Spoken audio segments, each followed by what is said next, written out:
আমরা সকলেই কম বেশি একটা খুব কমন মিস্টেক করে থাকি, and that is cotton buds বা ম্যাচ স্টিক দিয়ে ইয়ার ওয়েক্স ক্লিন করা, মানে কানে থাকা নোংরা পরিষ্কার করি আমরা।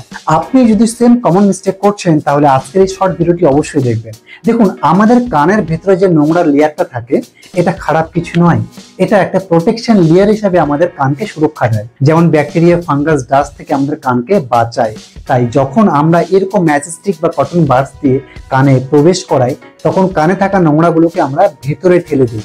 এর ফলে আমাদের কানের ভেতরে ব্লকের সৃষ্টি হয় এবং শুনতে অসুবিধা হয়। সব থেকে ভয়ের বিষয় হলো যখন আমরা ম্যাচ স্টিক বা কটন বাডস দিয়ে কানের ভেতরে ঢোকই তখন আমাদের ইয়ারড্রাম পারফোরেশন হতে পারে, মানে আমাদের কানের মধ্যে থাকা যে একটি পাতলা পর্দা সেটা ফুটে যেতে পারে।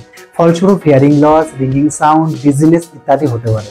তাহলে এবার কথা হচ্ছে, আমাদের কানের নোংরা যদি বের করতেই হয় তাহলে আমরা কটন বাডস বা ম্যাচ স্টিক ইউজ করব না। তাহলে আমরা কি ইউজ করব? একটা খুবই এফেক্টিভ ড্রপস এর কথা বলছি, যার নাম মুলেন ড্রপস। এই দেখতে পাচ্ছেন, এই ড্রপসটা আপনারা কানে দু ফোঁটা করে দেবেন, একটু পরে কানের মধ্যে থাকা নোংরাগুলো এমনি বেরিয়ে যাবে।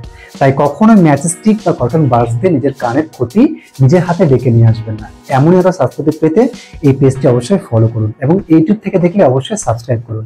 ধন্যবাদ।